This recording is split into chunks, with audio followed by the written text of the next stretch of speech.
Good news, tiniyak ng Department of Trade and Industry sa mga senior citizen at person with disabilities na mararamdaman na ng mga ito ang malaking diskwento sa pagbili ng grocery items at iba pang pangunahing pangangailangan ngayong Marso. Mula kasi sa 65 pesos na kada week limit, aakyat na ang diskwento sa 125 pesos sa mga basic goods. Partikular yan sa mga agricultural products at cooking gas.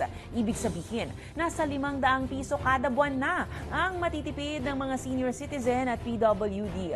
Sa ilalim ng batas, may 5% na diskwento ang naturang sektor, pero nilimitahan na ito sa 65 pesos kada buwan.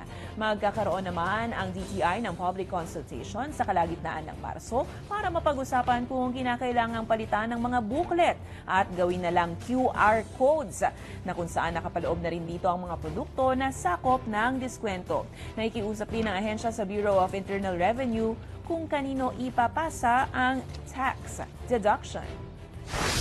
Yung listahan po ng mga items na maaapektuhan ng discount, meron po tayong mga konting pagbabago dyan na kasalukuyan din pong pinag-aaral. Halimbawa po yung Department of Agriculture, ano po yung mga klase ng bigas na covered nitong mas malaking discount natin. Tapos yung iba pa pong items